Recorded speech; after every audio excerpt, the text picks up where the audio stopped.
Quero saudá-los com a graça e a paz de Jesus, amém? Alegria estar com vocês. Eu não vou dizer que preferia que esse culto fosse às 8 horas, porque seria antiético. Mas a despeito de ser 11h30, é uma alegria estar com vocês nessa oportunidade. O dia cheio pra caramba, eu estou cansado pra caramba. Mas eu falei, amor, eu estou indo para Itaguaí. Eu falei, eu vou contigo. Eu falei, oh, meu Deus do céu, glória a Deus, obrigado. E ela veio dirigindo para mim, melhor ainda, e foi bom ouvir esse gigante de Deus, não é? Entendi.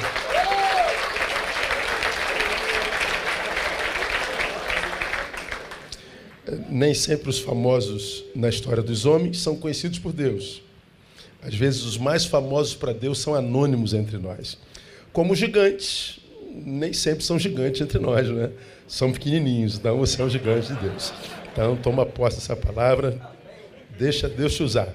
Então, eu queria compartilhar com vocês uma palavra, vou tentar ser breve, que eu pretendo tirar de Salmo 37. Abra sua Bíblia em Salmo capítulo 37.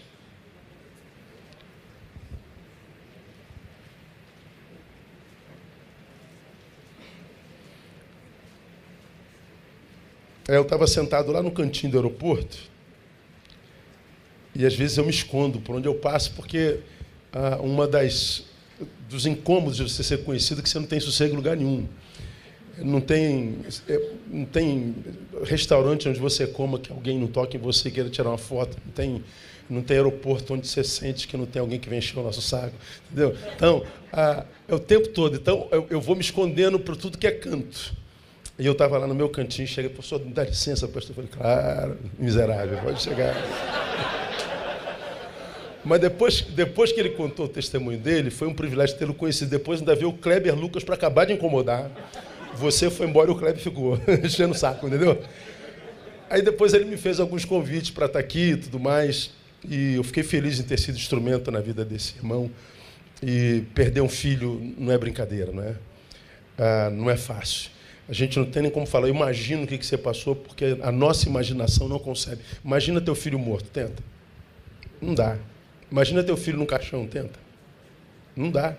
A nossa imaginação não chega até lá. Nem de quem saiu de nós, nem de quem nós saímos. Imagina tua mãe morta, imagina aí. A gente não consegue. Então, são ligações tão almáticas, tão profundas, que elas vão além da nossa imaginação. Então, poder ter sido usado como instrumento foi um grande privilégio. Mais uma pedrinha no meu galardão lá em cima. Glória a Deus. Então, versículo 23 do Salmo 37 diz assim, vê se não diz. Confirmados pelo Senhor são os passos do homem, em cujo caminho ele se deleita. 24. Ainda que caia, não ficará prostrado, pois o Senhor lhe segura a mão. Vamos tentar ler juntos, mesmo com as versões diferentes? Confirmados pelo Senhor são os passos do homem, em cujo caminho ele se deleita. Ainda que caia, não ficará prostrado, pois o Senhor lhe segura a mão. Amém, amados? Vamos orar. Pai, mais uma vez te pedimos, fala conosco ainda mais nessa noite. Viemos depois de um dia de trabalho cansativo, na ânsia de ouvi-lo, a ministrar o nosso coração. E como nós não temos dúvida de que tu vais falar conosco, dá-nos, como pediu Isaías, ouvido de discípulos, para que nós possamos ouvir, reter e praticar. Usa teu servo mais uma vez, e que saímos daqui edificados, confrontados, desafiados pela tua palavra. No nome de Jesus, nosso Senhor. Amém. Então, amados, a gente vai conversar um pouquinho sobre o Evangelho e o evangelista, ou Jesus e o discípulo. E nas minhas andanças pelo Brasil afora, eu cheguei, e mundo, cheguei de Londres agora na segunda-feira, estarrecido com o que eu vi em Londres. A gente ouve falar o que acontece na Europa. Já é sociologicamente tida a vida como pós-cristã. Não há mais cristianismo na Europa. Em cada esquina de Londres, na Inglaterra, no Reino Unido, tem uma catedral medieval gigante. Cada canto. Parece o Brasil, não tem uma igreja do lado da outra? Só que aqui é tudo biboquinha, né? Lá não, lá é tudo catedral. Todas medievais. 99% delas transformadas em bordéis. pubs, bibliotecas, boates. E as que ainda existem como igreja, existem porque cedem por aluguel o seu espaço para as igrejas de imigrantes. Não tem mais evangelho. O evangelho foi vencido pela razão. Então, sociologicamente falando, quando o aluno do Reino Unido, europeu, estuda o cristianismo e estuda a Europa, a questão religiosa da Europa, a Europa é tida e a vida como uma área pós-cristã. Diferente do Brasil, que é cristão, o maior país cristão do mundo. Agora, quando eu comparo um país ou um continente pós-cristão com o Brasil, que é um país continental cristão, eu fico a questionar que tipo de evangelho a gente vive no Brasil mesmo. Porque a gente olha para a qualidade de vida da Europa e a gente olha para a qualidade de vida do Brasil e a gente fica pensando, meu Deus, onde é que há cristianismo, afinal de contas?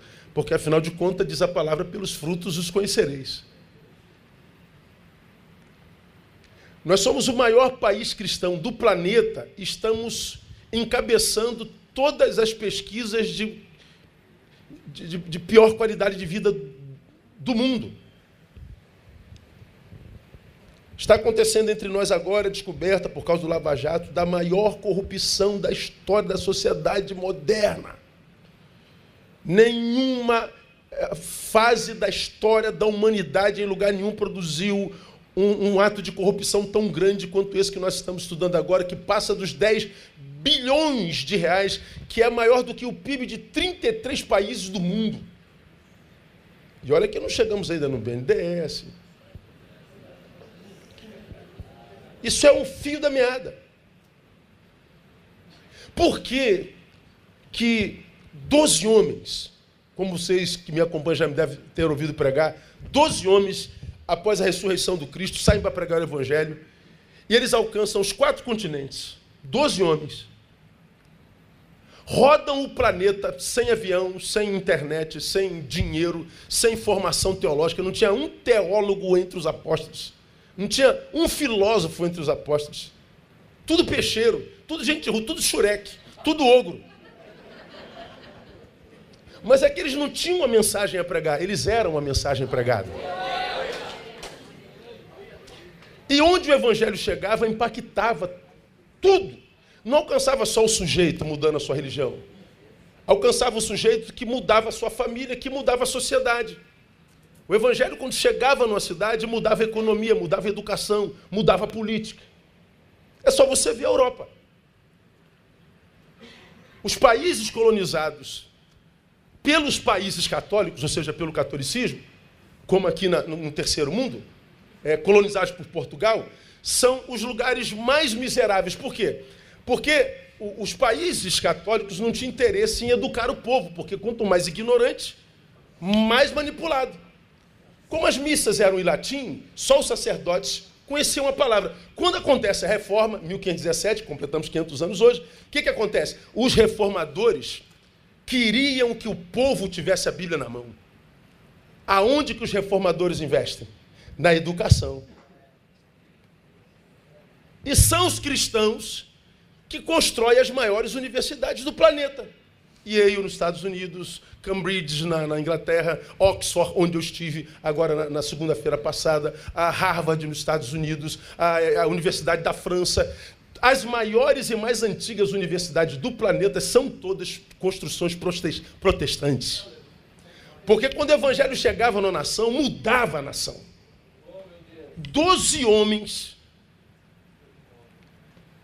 rodam o planeta, implementam o evangelho. Quando chega em Tessalônica, os líderes já estupefatos dizem, meu Deus, estes homens que têm alvoroçado o mundo chegaram também aqui? Como quem diz, meu Deus, ninguém para esses caras, ninguém paga essa nova heresia, ninguém para essa influência. Meu Deus, como é que pode esses caras fazerem isso no mundo inteiro? Chegaram também aqui, pois é, 12 homens alvoroçam o mundo. 60 milhões de evangélicos não fazem cosquinha no Brasil.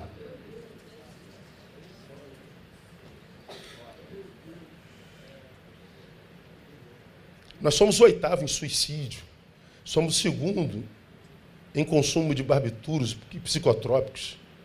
Somos a terceira população carcerária do planeta. Estamos entre os 7 mais corruptos do mundo. Somos o IDH 71 entre 121, um dos piores índices de desenvolvimento humano da história e do mundo. A maior desigualdade social do mundo, o mais rico, do mais pobre, tem a maior distância de todos os planetas do mundo. Nós estamos entre todas as piores taxas do mundo. Por que 12 homens alvoroçam o planeta sem recursos, sem microfone, sem rede social, sem dinheiro, sem avião? E 60 milhões não fazem cócegas. Tem alguma coisa errada, não tem, irmão? Se você jogar no teu Google, não agora, quando chegar em casa, joga lá, Correio Brasiliense, maio de 2015, sai uma publicação, fonte Receita Federal, sobre a riqueza da Igreja Cristã Brasileira. E está lá, publicado no jornal, que a Igreja Cristã Brasileira arrecada 60 milhões de reais por dia. 21,5 bilhões de reais por ano. A Igreja Cristã é pobre. Não podemos mais dizer, não tenho prata nem ouro. O que não é problema. O problema é a gente não poder dizer para o Brasil, levanta e anda. Agora, aonde vai esse dinheiro? Cadê ele? Aonde as igrejas aplicam esse dinheiro?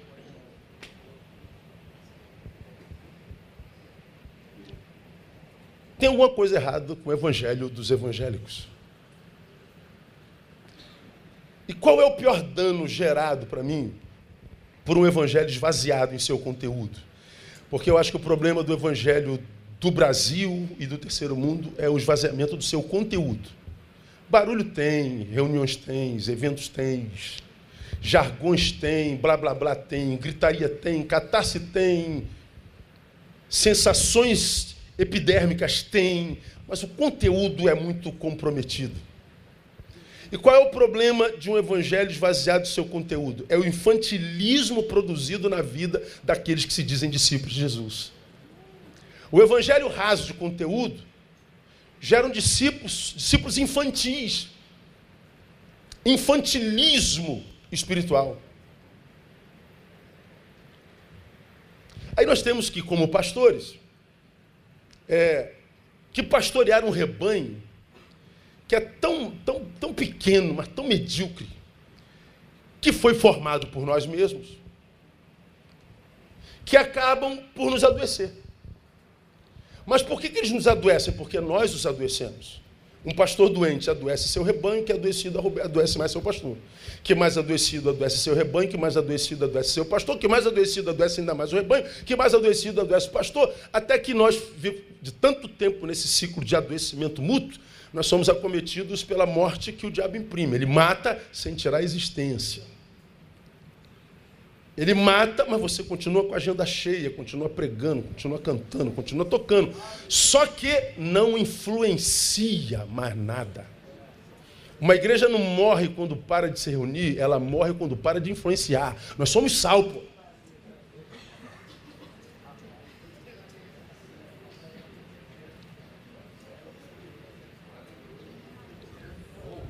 Aí nós pastoreamos, que aqui em Itaguaí não, aqui é outro nível de crente, mas lá para o Rio de Janeiro, lá tem demais desse negócio. Aí os crentes estão discutindo, pode usar brinco, não pode usar brinco, pode botar tatuagem, não pode botar tatuagem, crente bebe vinho, não bebe vinho, a saia tem que ser em cima do joelho, embaixo do joelho, crente pode, crente não pode, aí eu fico, meu Deus, cara. O mundo acabando aos nossos pés e os crentes estão discutindo se pode botar tatuagem ou não.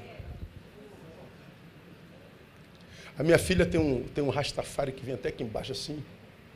Minha filha de 22 anos, que é bióloga. Aí eu estava num estado aí, sei lá em cima no Ceará. Aí, aquela multidão de gente lá me ouvindo, eu falei, irmã, pastor, eu amo demais o senhor, ouço tudo o senhor, mas eu tenho uma questão com o senhor que eu não consigo engolir. Falei,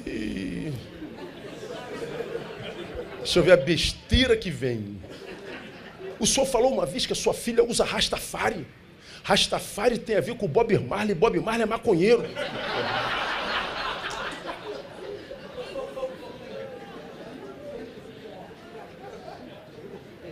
Eu falei, então, quem usa esse cabelo aqui tem a ver com quem? Sei lá. Quem? Kung Fu? Pois é, Kung Fu. Kung Fu é budista. Aí, não pode, mano. Não pode ser careca. Porque quem é do tempo do Kung Fu lembra. É ou não é? Pode, mano. Quem usa isso aqui é o quê? Tem bode. Bode é animal, não é humano. Porra, não pode. Cara, eu tentei abençoar a irmãzinha, mas a irmã, não, porque eu não aceito. Eu falei, irmã, de quem é a filha? Então cala sua boca e não se mete. Aí eu fui embora, ela ficou lá com raiva de mim. Vai te catar, minha irmã. A filha é minha. A gente está discutindo questões que não levam a nada. Eu tô trabalhando, uma ovelha minha me liga. Ela estava num ponto de ônibus lá no Jardim Novo Realengo. Aí ia para o centro da cidade. Tem 2 ônibus de Realengo que vão para o centro da cidade. Hoje deve ter mais. Ela para, isso era 6h30 da manhã. Não, era 6h15 da manhã. Ela me liga, meu telefone toca. Eu falei, 6h15, cara, deve ser uma emergência muito grande, cara. Alô, pastor Neil? Oi, a irmã fulana. Eu falei, irmã, pois não, alguma coisa, gravei. Não, pastor, eu entrei no ônibus para ir para o trabalho, mas eu senti de Deus que não era para eu ir nesse ônibus. Eu falei assim, não, estou pensando em entrar no outro ônibus, mas eu queria que o senhor me desse uma palavra sobre.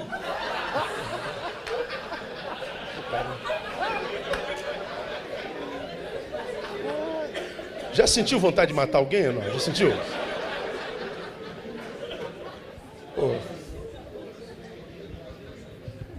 O outro liga para você 3 horas da manhã, 3 horas da manhã, 3 horas da manhã. Alô, pastor Ney, o senhor estava dormindo? Não. O Espírito Santo me revelou que a senhora ia ligar e eu estava aqui esperando o telefone ligar.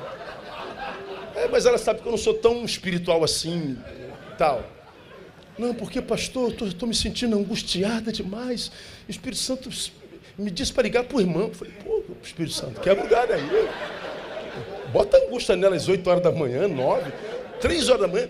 Mas o senhor pode me dar uma palavra? Aí eu dei uma palavrinha, irmã, Deus vai confortar, não sei o quê, vamos orar em nome de Jesus. Aí ela falou, estou me sentindo bem, eu vou dormir melhor. Eu desligo o telefone e penso, meu Deus, será que ela acha que eu sou um diazepam, cara? Um Rivotril?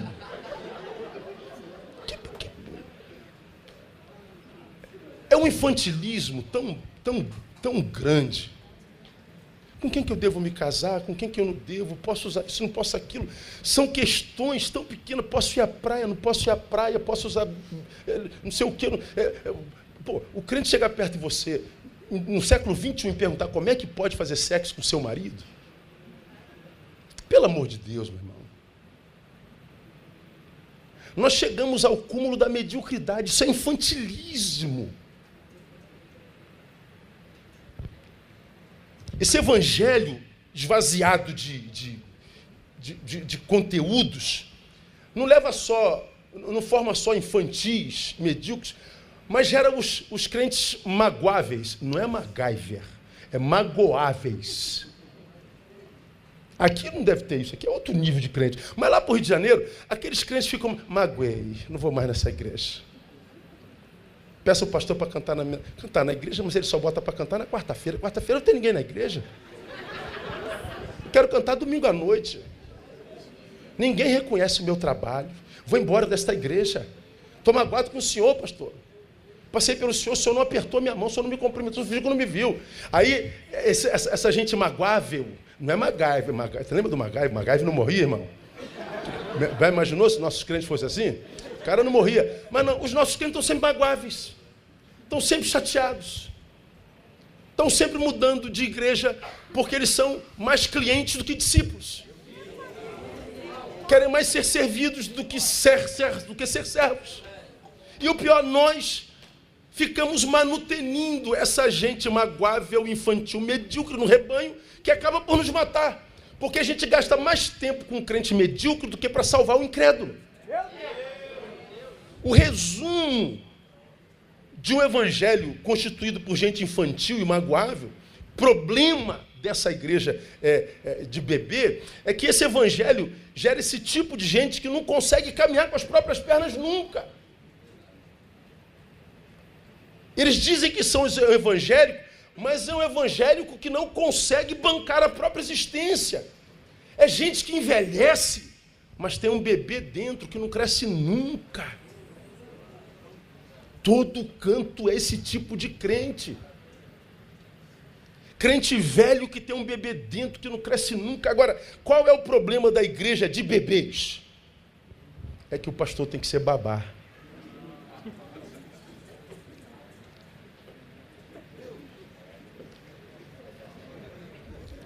Qual é o problema dessa igreja cuja relação é bebê-babá? É que ninguém, absolutamente ninguém, é abençoada por essa relação. Só os dois. O bebê sustenta o emprego do babá e o babá limpa as cacas do bebê.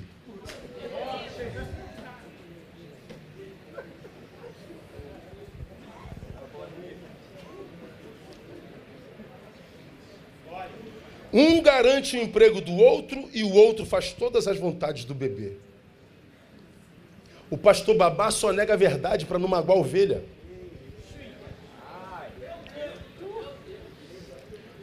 O pastor babá não tem coragem de confrontar as ovelhas mais velhas da igreja porque elas dão dízimo grande. Porque um depende do outro. Nenhum dos dois depende de Deus. E se a igreja é assim, essa igreja não presta para nada. Porque ela nunca exercerá influência no lugar onde ela está plantada. Então pode crescer em número, pode se multiplicar. Hoje nós somos 60 milhões, ano que vem pode ser 120 milhões. Vamos continuar a porcaria de país que somos.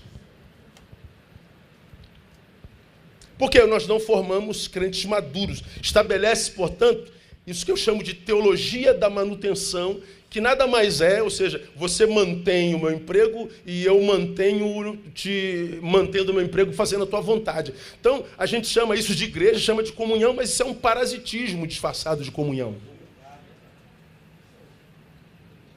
Uma igreja como essa não pode mudar nada. Esse é o maior problema para mim da igreja brasileira na atualidade. Relação bebê-babá. Confundimos berçário com uma igreja.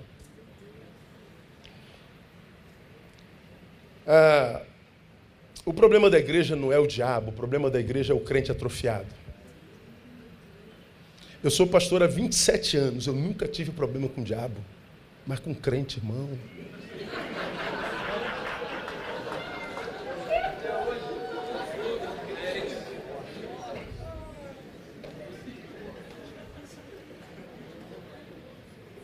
Tenho encontrado pastores com câncer, pastores deprimidos. Se você jogar suicídio de pastores no mundo, você vai se assustar. Quem você acha que adoece os líderes cristãos? É o diabo? É o crente. Quem formou esse crente? Fomos nós. Crescemos em número, mas sem influência. Sal insípido. E o que é que acontece? Qual é a palavra de Jesus para o sal insípido? Não presta para mais nada, a não ser para ser jogado fora e pisado por quem? Pelos homens, não é pelo diabo. Ou seja, nós não seremos considerados pelos homens, diferente da igreja primitiva que caía na graça dos homens e na graça do povo. Para a sociedade brasileira, o planeta evangélico é um planeta no qual não há vida inteligente. Nós não somos considerados intelectualmente falando. Somos considerados um povinho de terceira, quarta, quinta categoria, um povo manipulado e manipulável. Quando eles acham um pastor pensante, eles ficam estupefatos. Existe vida inteligente no planeta evangélico? Nós não somos considerados. E nos refugiamos nos nossos jargões, dizendo nós temos que ser considerados por Jesus. Não, não só por Jesus, não. Que eles vejam as nossas obras e glorifiquem ao Senhor. Então eles têm que considerar a nossa obra. Nós precisamos ser vistos. Nossa influência precisa ser vista. Mas uma igreja de bebê, toda vez que for vista, vai ser vista para escândalo, para mau testemunho.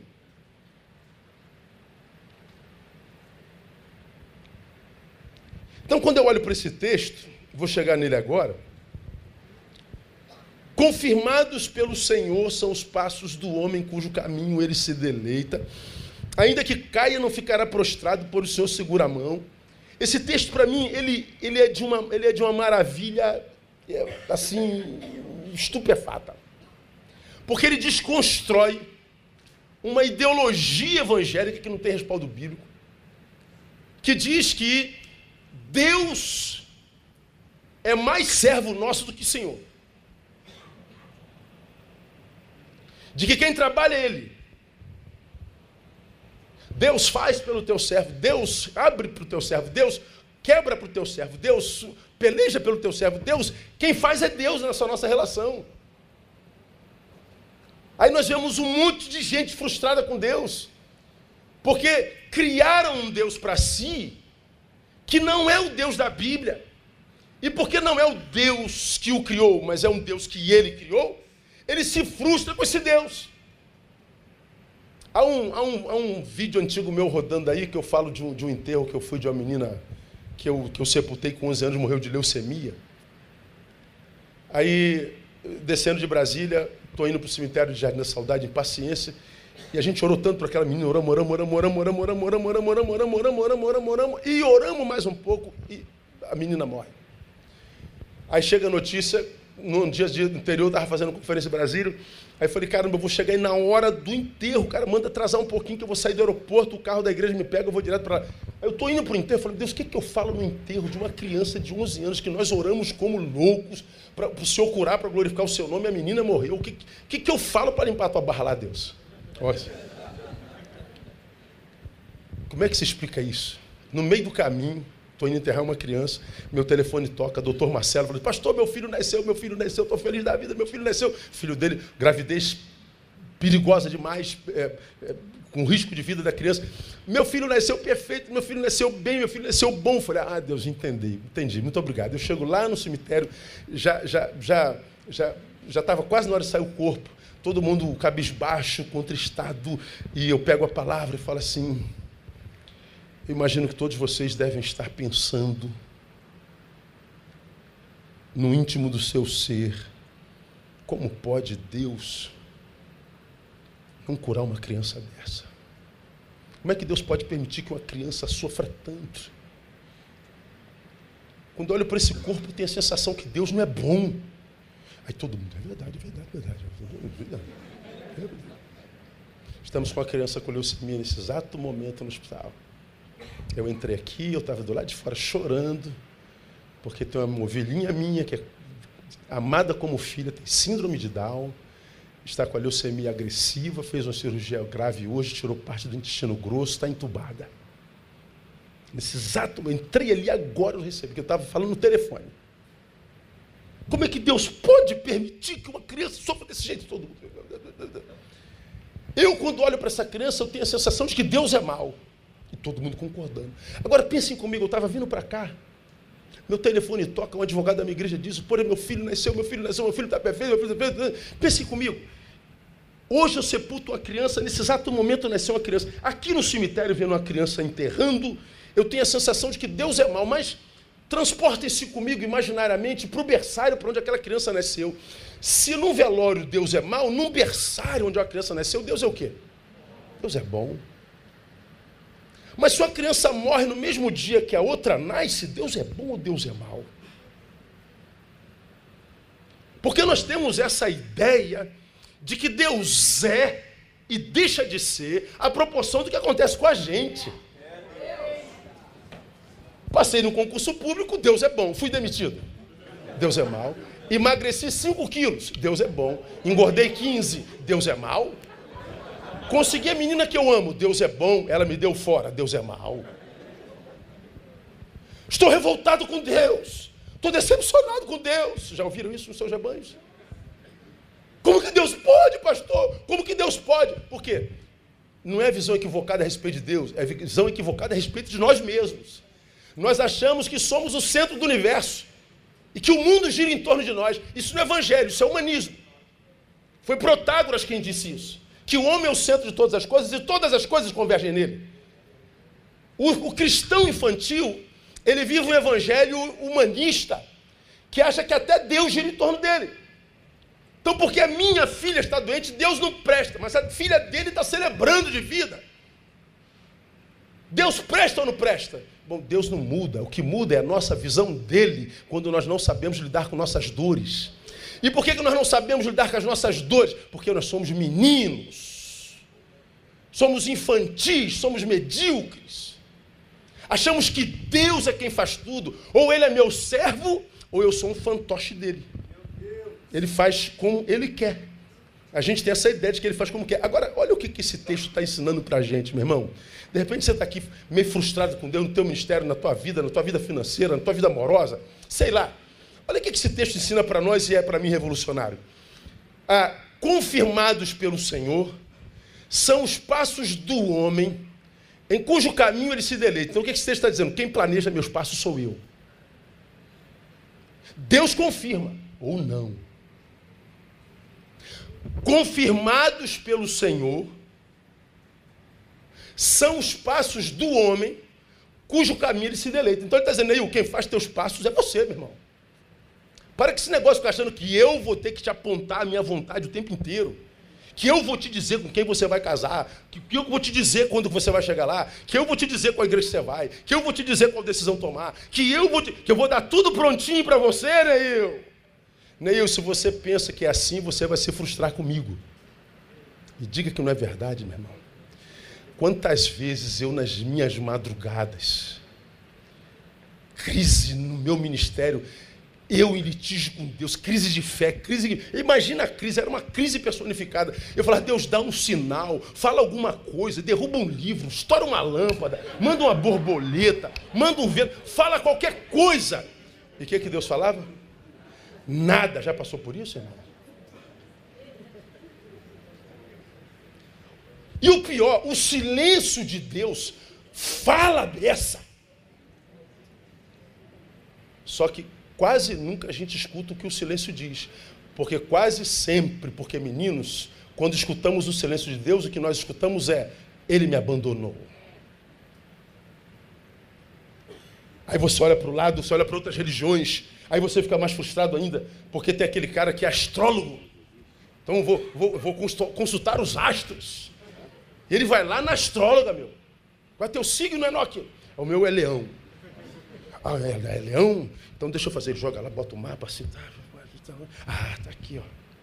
Você é leão? Tá ruim assim porque você tá atrás do Capricórnio. O unicórnio, nesse instante, está passando por trás de Marte, que está em cima da Lua. Entendeu, irmão? Ó, o cara sai de lá enganadamente feliz, porque ele consultou os astros e os astros falaram na hora. Pô, ele sai enganadamente feliz.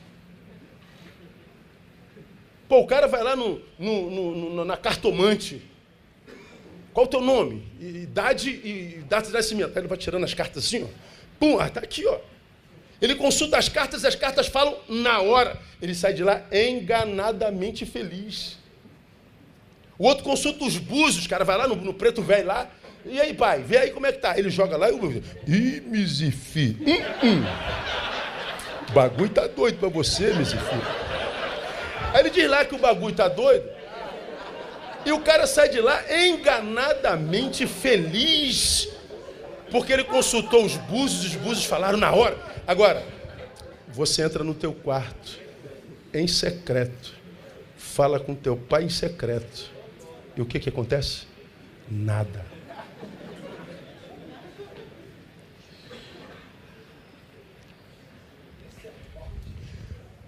Nós temos a imaginação que Deus nos abandonou. Porque na sua cabeça e na cabeça do evangélico cristão, brasileiro, a gente acredita que Deus vai apontar para tudo que é lado que a gente vai fazer. Que Deus vai apontar tudo, que Ele vai revelar tudo direitinho. Que Ele só falta te dar o número da loteria para você ficar rico. Que vai ser assim fácil, que vai ser tudo revelado. Deus não fala comigo, Deus não me mostra. Por quê? Porque quem faz o meu caminho sou eu. E por que quem faz o meu caminho sou eu e Deus permite isso? Porque Deus respeita a liberdade que Ele nos deu. Ele me libertou.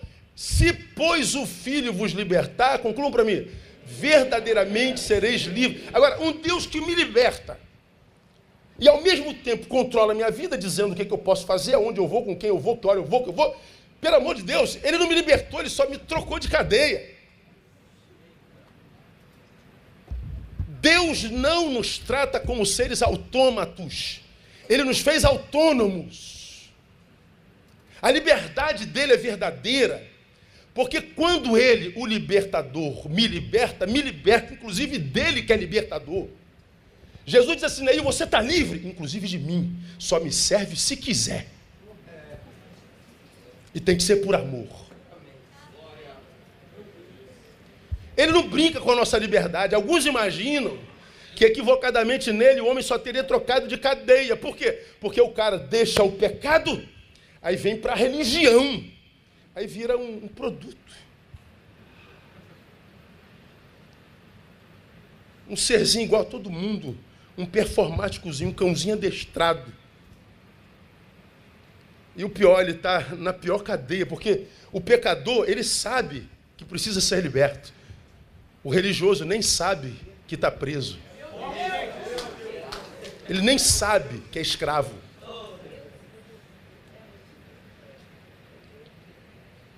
Por que Deus diz, né? Você é quem faz o seu passo? Porque eu te libertei e te dei capacidade para isso. Então acredite, o Deus que nos libertou inclusive dele, ele respeita a liberdade que nos deu. Ele diz que eu faço o meu caminho, por quê? Porque ele respeita a inteligência dele em nós. Nós somos criados à imagem e semelhança dele. Nós somos o único ser na criação que quando bota um espelho na frente, sabe o que está vendo. Eu sei que esse que está aqui sou eu. Se você bota um cachorrinho, vai ficar querendo pegar o outro que está lá. Ó. Nós temos essa capacidade de pensar, de construir ideias, nós temos capacidade de diagnosticar, nós temos capacidade de ler o tempo, nós temos capacidade de discernir frutos, nós temos capacidades que não são desenvolvidas porque nós somos meninos, preguiçosos. Preferimos uma espiritualidade sensitiva e epidérmica, barulhenta, do que reflexiva e profunda. Nós temos um povo analfabeto, espiritualmente falando. Por isso, facilmente manipulável. Ele respeita a sua inteligência em nós. Quase nunca nós acreditamos nessa inteligência. Portanto, creio, haverá momentos na nossa vida, na nossa jornada, que nós precisaremos tomar decisões importantes e ainda assim Deus não vai se manifestar. O que nós teremos dele é o silêncio. Ele me abandonou? Não, ele está dizendo, eu penso um pouquinho mais. Reflete um pouquinho mais. Você pode. O problema é que pensar dói. Pensar cansa. A gente prefere a sensação, porque dá prazer. Pensar é mergulhar dentro do teu peito, irmão. Encontrar contigo lá dentro, o verdadeiro, é traumático. Como disse Zach Magiese. Causa morte, traumatismo craniano. Razão, mergulho profundo em pessoas rasas. Tem gente que não mergulha profundo em si, porque vai ter traumatismo craniano. Então fica no raso.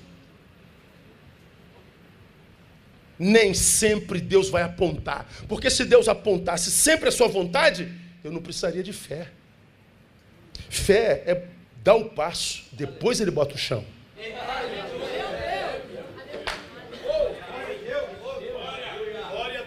Agora a gente quer um trajeto iluminado. A gente quer com as luzes neonóticas, de neon. Não, meu filho, você é o povo da fé de Deus. E o Deus que te criou te deu a inteligência dele. Por que ele diz, Neil, você é ali fazer teu passo? Porque ele respeita a inteligência dele em nós. Por isso ele diz a esses apóstolos que alvoroçaram o mundo, lá em Lucas 21:14, ele diz, proponde, pois, em vossos corações, não premeditar, como a vez de fazer a vossa defesa.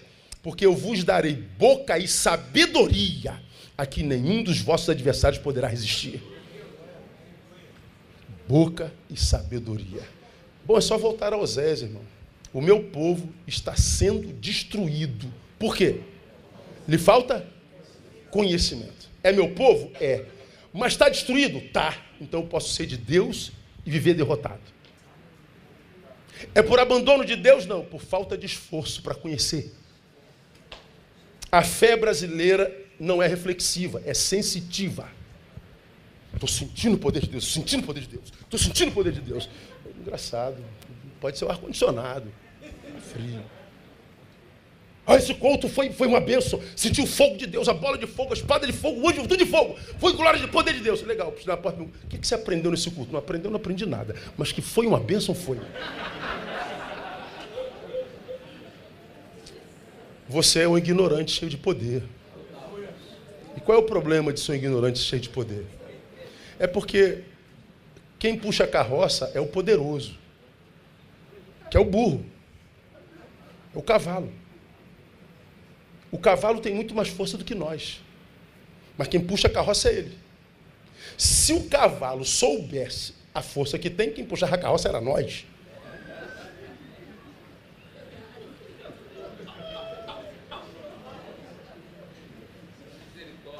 Estou cheio do poder, cheio do fogo, legal.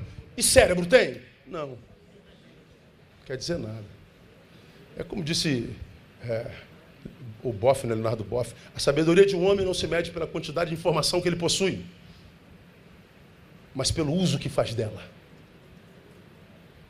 Ah, eu tenho muita informação, legal. Sabe usar isso tudo aí? Não, então você é um ignorante bem informado.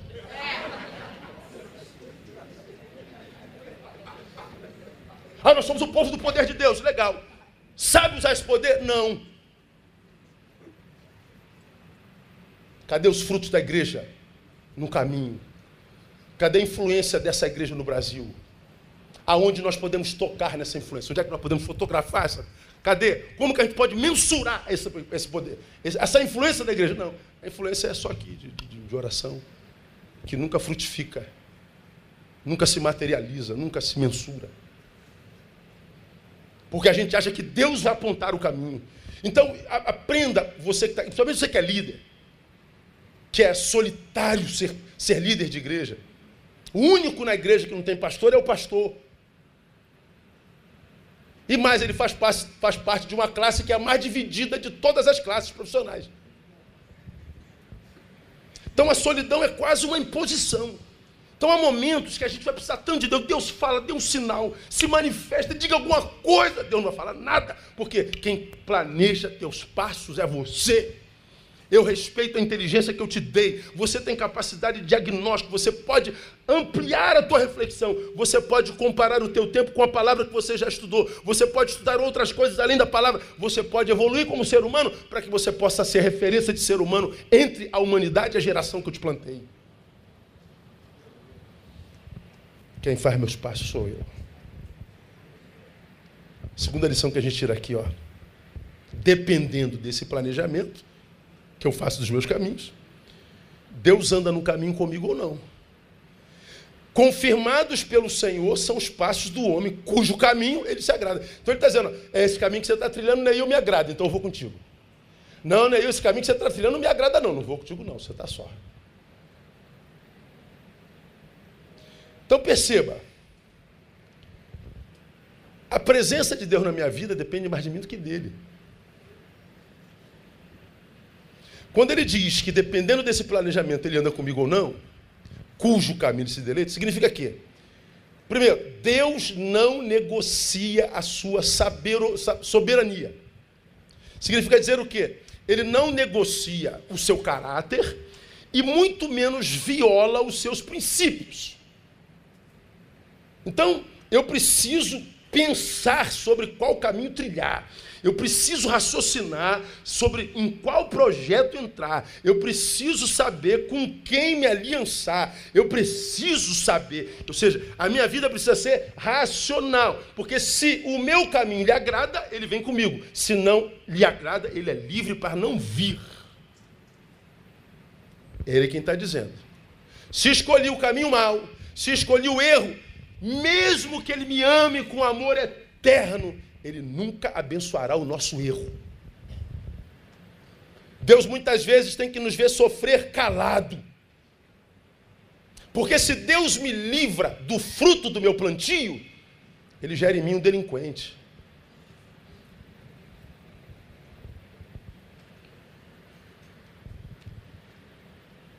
Ney, eu amo você demais. Uma vez um pastor pregando, eu estava em São Paulo. Ele pregando assim, ainda que nós sejamos infiéis, Deus permanece fiel. Não está escrito na Bíblia isso lá em Timóteo? Não está? Ainda que nós sejamos... Quando nós nos convertemos, irmãos, nós somos verdadeiramente livres, livres inclusive para pecar. É verdade, nós somos. Só que a frase dele não caiu, acabou aí. Somos livres para pecar porque a promessa continua de pé na nossa vida. Falei, pô, pastor, vai dar uma forçada, né, Mary?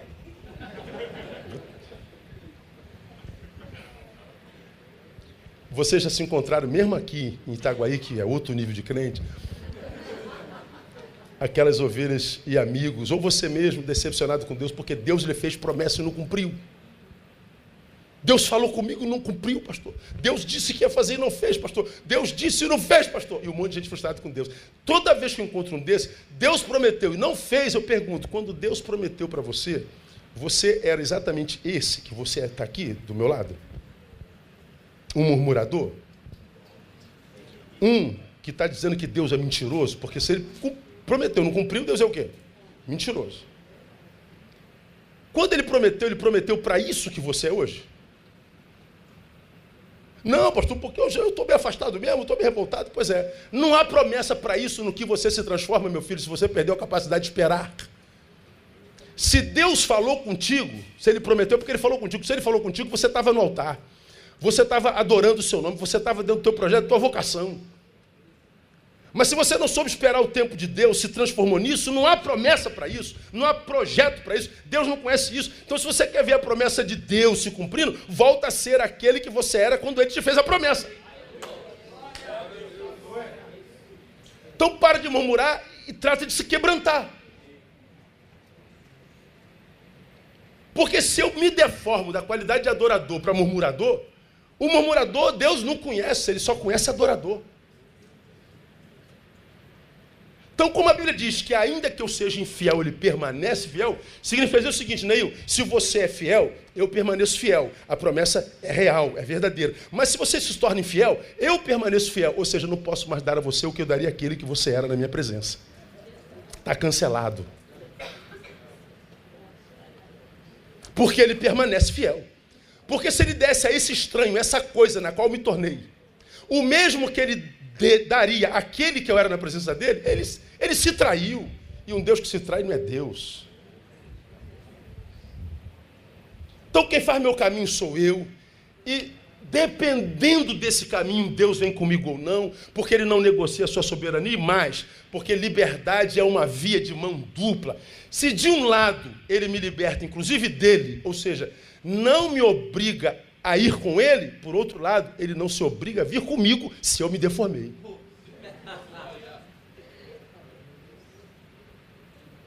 Por quê, pastor Deus? Estou chateado com Deus, estou deposicionado com Deus, pastor, estou sacanado com Deus. Cara, você está louco. Como que alguém pode se decepcionar com um ser perfeito? Que é o mesmo ontem, hoje e eternamente, no qual não há sombra nem variação. Como que alguém pode se decepcionar? Comigo é fácil, contigo é mole, mas com Deus. O que acontece é que nós trilhamos caminho mau e Deus não vai junto. E porque Deus não vai junto, a gente acredita que quem fez o mal, que no qual nós estamos agora, foi o diabo. Não foi o diabo, porque o diabo não precisa trabalhar na vida de alguém de quem Deus se retirou. Ele se torna o diabo de si mesmo. Meu irmão, se tira Deus de você e de mim, se tira Deus do homem, o que sobra é o homem. Agora, olha o que você é em essência, seja honesto.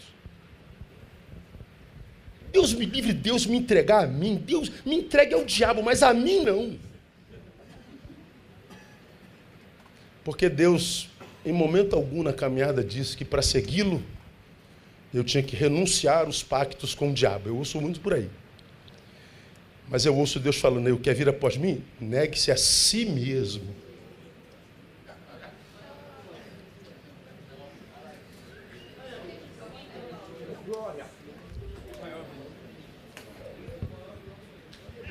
Ainda bem que eu vim, Jesus.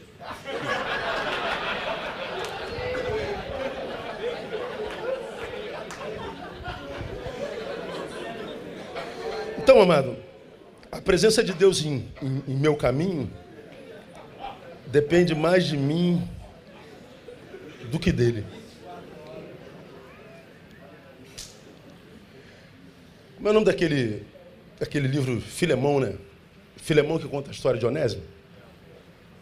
Onésimo foge de Filemão. Vazou. Ele foge do Filemão, vai parar onde? Na cadeia. Ele sai que ele imagina ser cadeia, e vai para onde? Todo fugitivo é só alguém que troca de cadeias. Está fugindo do projeto de Deus? Está fugindo da vocação de Deus? É o que deveria ser nesse exato momento. Pense, raciocina aqui, subjetivamente, individualmente. O que você é hoje, exatamente o que você é hoje. Tua esposa não te conhece, você não conhece tua esposa. Minha esposa me imagina, eu imagino minha esposa. Ninguém conhece ninguém. Toda relação humana é imaginária. Minha esposa sabe de mim o que eu permito ela saber. Você dá ao teu pai e à tua mãe o que você quer que ele conheça. Agora, você se sabe, não sabe? Agora, olhe para si e responda. Que dia é hoje do mês? Dia 22 de maio de 2017. O que você é hoje, pense.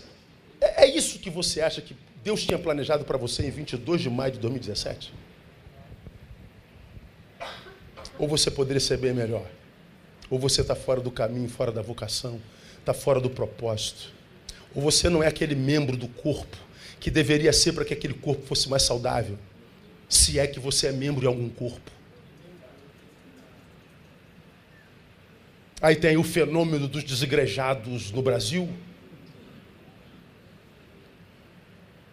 Que eu estou fora da igreja porque a igreja não presta, a igreja está corrompida, a igreja está. Eu fico perguntando, aonde está na Bíblia escrito que a igreja seria perfeita? Aonde que está escrito? Qual profeta, qual Jesus disse isso? Uma vez uma ovelha minha me perguntou assim, pastor, quando Jesus escolheu Judas, ele se equivocou? Está perguntando isso mesmo, irmão? Mas pastor, como é que aquele cara é ladrão? Eu falei, não, Jesus só escolheu Judas para que eu e você soubéssemos que nem a igreja que ele pastoreava pessoalmente seria perfeita. E que amadurecer nada mais é do que conviver com as diferenças. Hoje, o cara acha que amadureceu e se afasta dos que não são corretos. Quer dizer, os imperfeitos estão na igreja em comunhão falando de Jesus. Os perfeitos estão lá de fora achando que tem razão. Eu me aborreço com a igreja, vou embora da igreja. Eu me aborreço no trabalho, não peço demissão.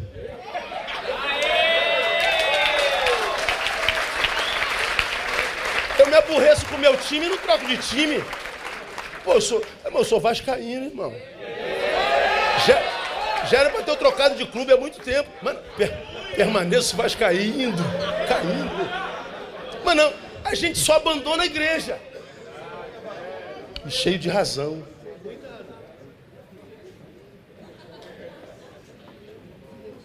Irmão, igreja, você já viu isso aí, né? A igreja é igual a Arca de Noé.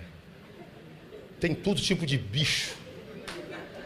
Lá dentro devia feder, que era uma desgraça. Todo mundo cagando ali dentro, mijando ali dentro, vomitando ali dentro, o barco sacudia demais. Devia ser um nojo, mas era o melhor lugar para se estar. A igreja não é perfeita. Aí eu vejo a geração frustrada com Deus.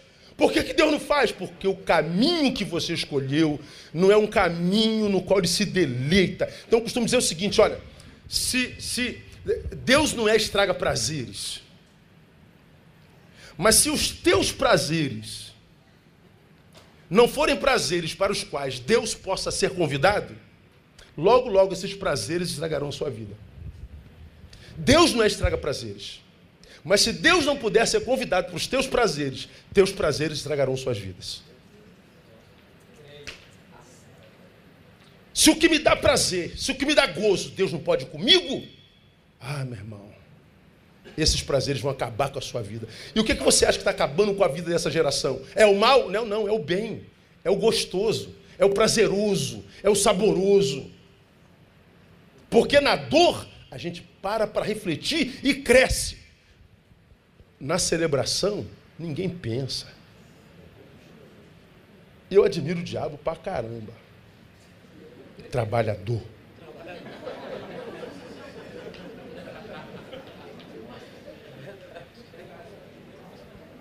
Persistente.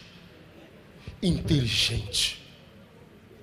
Ele pega o homem, leva para, como quem está no alto de um avião. Eu sou paraquedista do exército. Saltei de um avião em voo 51 vezes. E quem é paraquedista que sabe que gozo é de saltar de um avião, irmão. A porta! Tá, jab! Puf! Abriu o paraquedas, irmão. É gozo. Você está vendo o mundo aos seus pés. Você está livre. É uma sensação inigualável. Mas, a despeito da liberdade, da sensação de poder e de alegria, todo paraquedista está em queda. Ele está indo para baixo. O diabo faz a mesma coisa. Alegria, liberdade, sensação de poder. Mas você está em franca queda. Só vai saber quando chegar no chão. Ninguém se perde pela dor. Só se perde pelo sabor. Ele vai comigo dependendo de mim. Deixa eu terminar. Rapaz, já passou de meia-noite. Quem faz meu caminho sou eu. Dependendo do meu caminho, ele vai comigo não. Agora escute. Para quem tem Deus no caminho, o resultado já não é mais uma preocupação. Está no caminho, irmão? Esquece o resultado. Está seguindo quem? Jesus? Eu não quero nem saber onde isso vai dar. Porque para quem segue Jesus de fato, o destino já não importa. O prazer é a caminhada. Por que tem tanta gente preocupada, focada em número? Você falou numerofobia? Não pode ser numerofóbico, mas também não pode ser numeralatria. Hoje nós temos uma numerolatria. Número. Meu Deus, de onde que vem essa desgraça? Isso é uma influência capitalista. Ele fez um chefe de 50, chefe de 100, chefe de 1000. Se Deus, de repente, fez chefe de 50, você tem que ficar com 50. Se Ele te fez chefe de 100, Ele vai te fazer chefe de 100. E seja chefe de 100 com excelência. Para de querer baratear o Evangelho, corromper o conteúdo do Evangelho só para ter 1000. Se você tiver 1000 sendo chamado para ser de 100, os 1000 vão te matar.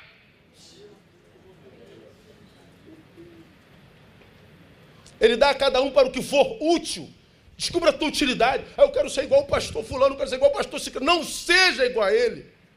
Nós estamos condenados a sermos nós mesmos. Ser quem não se é um enfado. E ninguém consegue ser o que não é por muito tempo. Uma hora a ficha cai, irmão. Você só precisa seguir Jesus. Onde isso vai dar? Não me interessa. Eu sei em quem eu tenho andado. Então, ainda que caia, diz o texto, olha, não ficará prostrado. Porque está no caminho. Para quem está no caminho, nem a queda é problema. Porque eu caio, puf, mas ele segura minha mão continua de pé, ele levanta. Eu caio de novo, a mão segura. Ele levanta. Então a gente fica com medo do resultado, se vai dar certo, resultado, número, essa maluquice de multiplicação, essa loucura de célula que pegou o Brasil, mais uma importação, todo mundo querendo, número. Todo crente é um líder. Não é todo crente é um líder, irmão. Não é todo liderança, é dom. Isso é dom.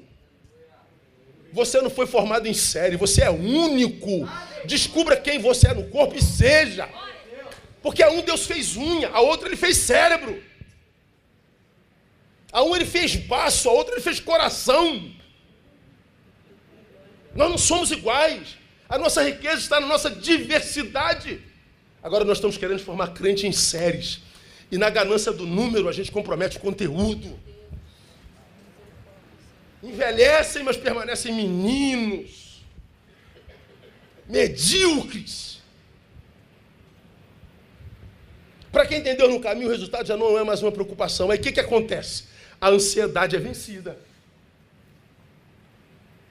Eu não estou mais preocupado com o resultado. O que nos tira a paz do caminho? É não saber se é esse mesmo caminho. O que me tira a paz do caminho? Não saber o que vai dar lá na frente. Agora, quando é assim, a pergunta é, será que vai dar certo? Ansiedade. Aí você não percebe que ansiedade é excesso de amanhã no hoje, correto? Tudo que nós temos é o hoje. E todo hoje carrega mal em si. Por isso está dito lá, basta a cada dia seu mal. E a gente não sabe qual o tamanho do mal de hoje. Só sabemos que tem mal hoje. Você traz o mal de amanhã enquanto ansiedade e preocupação chafuda aqui no seu hoje. Só que você já trouxe os traumas do ontem. As amarguras do ontem, o desejo de vingança, a tristeza do ontem. Aí você chafurda o teu presente de mágoa passada.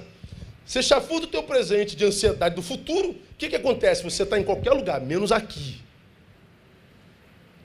Aí vem Deus te visitar hoje, cadê o Neil? Ih, Neil está lá na sexta-feira, ele vai fazer uma cirurgia lá, ele já está com a cabeça lá. Ele te visita hoje, cadê o Neil? Ih, está lá no domingo, aquele diácono falou besteira para ele lá, que ele não gostou não, que ele está lá até hoje. Ele passa por aqui e não te acha. E Deus já passou na sua história 10 mil vezes, mas nunca te achou na tua história, porque ou você está no passado ou você está no futuro. Por que Deus não se manifesta? Ele já se manifestou, mas você não está em casa. Agora, se eu estou seguindo Jesus, me livro da ganância do resultado, a ansiedade é vencida. E por que a ansiedade é um problema? Porque ela arrefece o poder da paz em nós. Olha o que diz Colossenses 3,15. A paz de Cristo, para a qual também fostes chamados em um corpo, domine em vossos corações e sede agradecidos. Que a paz para a qual vocês foram chamados. Eu fui chamado para a paz. E qual paz? Aquela que excede a todo entendimento. Ou seja, não era para ela estar aqui, porque o bagulho está doido. Porque está todo mundo perseguindo. Está todo mundo mentindo a meu respeito. Está todo mundo querendo me matar. Mas a paz continua. Vem a ansiedade e tira essa paz. O que eles dizem a nosso respeito nos derrota. A punhalada derrota. A amargura derrota. A mentira derrota. A ausência de responsabilidade derrota. Porque a paz que excede todo entendimento, que não era para ter, mas ela está a despeito da guerra, ela foi tirada de nós pela ansiedade. A ansiedade desconfigura o valor do hoje, como eu tenho dito, e ela nos impede de mergulhar na realidade. Porque a única forma de mudar uma realidade é mergulhando nela de cabeça. Encarando. E quando é que a gente mergulha na realidade? A gente não cria uma mentirinha para nós, a gente não finge que não está vendo, a gente não negocia princípios, a gente não negocia diálogo, a gente não negocia nada, a gente vive a verdade. Por quê? Porque a gente sabe a quem que está seguindo. Não está mais preocupado com o resultado. Então, se você está aqui, é líder, meu irmão, principalmente você que é pastor, guarda uma coisa no teu coração para você vencer a ansiedade. Crescimento de igreja não é problema nosso. Quem acrescenta os salvos à igreja é o Senhor. O que cabe a nós é adorar. Não faça a sinonimização de adoração com canção. Não é disso que a Bíblia fala. Cantar é cantar, adorar é outra coisa. Está no mesmo livro de Atos lá. Diz que a igreja, ela repartiu o pão com sujeireza de coração, ninguém dizer que coisa alguma era sua, de modo que não havia necessidade entre eles e tal, não sei o que, a igreja que servia. A igreja que tinha um amor que se movimentava, não estava só para si, é um amor em movimento. E essa igreja, porque era amor em movimento, servia a todos, diz o texto, caía na graça do povo. E o Senhor acrescentava do povo aqueles que iam sendo salvos. Por que o Senhor acrescentava do povo os que iam sendo salvos à igreja? Porque a igreja servia o povo. Então Deus pegava do povo e botava na igreja. Por quê? Porque o povo amava a igreja. Deus está abençoando o povo, colocando no lugar que eles amam. Agora, o que o povo sente pela igreja evangélica hoje? Sua igreja caiu na graça do seu bairro? Sua igreja é amada pela sua rua? Sua igreja é amada na sua cidade? Sua igreja serve ou existe para si mesma? Se existe para si mesma, escolheu um caminho no qual Deus não se deleita. Porque a Bíblia diz que Deus procura adoradores. Adorador, na Bíblia, não é o cantor, não é o levita, porque não existem mais levitas. Levitas é quem é da tribo de Levi. Nós não vivemos mais em tribos. O que é adoração? Adoração é aquilo que eu ofereço a Deus, mas através daquele a quem eu servi. Esta mulher está no deserto, está morrendo de sede. Essa mulher está com frio. Esse rapaz está preso. Então o Senhor está dizendo, dá a água a quem tem sede, visita o encarcerado, cubra-o nu, e quando vocês fizerem a qualquer um deles, fazem a mim. Isso é adoração. Sabe por quê? Porque se ela está morrendo de sede no deserto, eu dou água para ela. Ela bebe água no deserto, ela ia morrer. E ela então agradece. Muito obrigado, meu irmão. Isso que ela sente, porque eu dei água a ela, o que ela sente é a minha adoração. O que você sentiu quando você ouviu a minha palavra, quando da morte do teu filho? Você sentiu gratidão. Deus, muito obrigado. Eu louvei ao Senhor através de você, porque o que eu produzi em você é o meu louvor a Deus. Por que você acha que quando Deus desceu lá em Atos capítulo 2, ele soube que a igreja caía na graça do povo? Porque quando ele desce, ele não desce para visitar a igreja, ele desce para visitar o povo que a igreja deveria servir. E ele pergunta ao povo, o que vocês acham da minha igreja aqui nesse bairro? Não vale nada, não serve para nada, é ali nada, é a mesma coisa. Então, Deus está vendo que essa igreja não caiu na graça do povo. Deus não tem nada a ver com essa igreja. Agora, quando Deus chega aqui, o que vocês acham da minha igreja nesse lugar? Olha, a sua igreja serve as nossas crianças, nossos velhos, cuida dos nossos pobres, diminuiu a violência nesse bairro, ama o bairro, ela faz parte do bairro, ela não é uma coisa estranha ao bairro, ela abraçou o bairro, ela é o bairro. Vocês amam, nós amamos a sua igreja. Então, essa igreja está adorando ao Senhor através do povo. E Deus pega desse povo e acrescenta a igreja. E a igreja não para de crescer, porque a igreja serve, ela adora. Agora a gente fala de prestar serviço à comunidade, vocês dizem que é comunismo. Você prega mensagens que restauram a humanidade do sujeito, o cara diz que é humanismo. Por quê? Nós estamos acostumados com o evangelho parasitismo.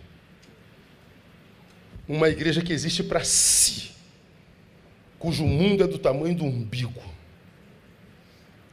que por causa disso escolheu um caminho no qual Deus não se deleita. E porque Deus não se deleita, Ele não caminha junto. Portanto, ainda que cresça em número, nunca crescerá em influência. E nós vamos dar conta a Deus por isso. Nós não estamos lidando com Deus que ainda está preso no crucifixo morto. Nós estamos lidando com o Senhor da glória, e cujo nome deve ser honrado e venerado e exaltado e proclamado através do serviço, porque nós servimos uma geração que não ouve com o ouvido, ouve com os olhos. Eles acreditam não no que ouvem, eles acreditam no que veem. E se eles não virem Jesus na nossa conduta, nada do que a gente fale tem sentido. O cristão não tem uma mensagem a pregar, ele é a mensagem pregada.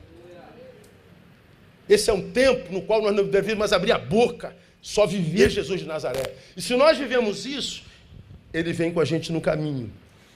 E não há caminho no qual Jesus esteja que seja caminho de derrota, irmão. A vitória será nossa, pelo nome de Jesus. Deixa de ser jargão, passa a ser vida praticada. Então, a minha sincera oração é que alguém saia daqui nessa noite dizendo: Pai, eu preciso crescer. Eu preciso deixar de ver esse evangelho templocêntrico, domingueiro, evangeliqueiro, mas um evangelho que seja sinal do reino de Deus onde o Senhor me plantou, que a minha igreja seja agente de transformação, que onde ela passa, todos vejam o sinal do reino de Deus nesse lugar, não seja só um povinho estranho, de roupinha estranha, de linguagem estranha, antissocial, anti-intelectual, anti-tudo, mas um povo que é sal. E porque não tem crise de identidade, cola mesmo com a comunidade. Não tem medo de tocar no pobre, no bandido, no maconheiro, na prostituta. Toca. Porque quando um homem de Deus toca numa prostituta, não é a prostituta que o contamina, é ele que contamina ela, como aconteceu com Jesus. E por que a gente não toca nesse tecido social brasileiro? Porque talvez, ainda que inconscientemente, nós tenhamos como verdade de que Deus está rejeitando o nosso caminho. Porque quando dizem, pastor, o diabo está se levantando com o Brasil, eu não concordo, não. O diabo não está com essa bola toda. O problema do Brasil não é a presença do diabo, é a ausência da igreja. Porque se a igreja se levanta, se a igreja resolve ser igreja, servindo, sinalizando o reino, acontece o que diz em 2 Crônicas: se o meu povo, que se chama pelo meu nome, se humilhar e orar, buscar a minha face, se arrepender dos seus maus pecados, dos seus pecados. Olha, se o meu povo for povo, então eu ouvirei do céu, perdoarei os seus pecados. Ou seja, se o meu povo for povo, então meu povo terá Deus. E se um povo tem Deus, a terra desse povo é sarada. Então, se a nossa terra está doente, ou Deus mentiu, ou ele não tem povo. Quem tem entendimento, entenda. Deus abençoe vocês.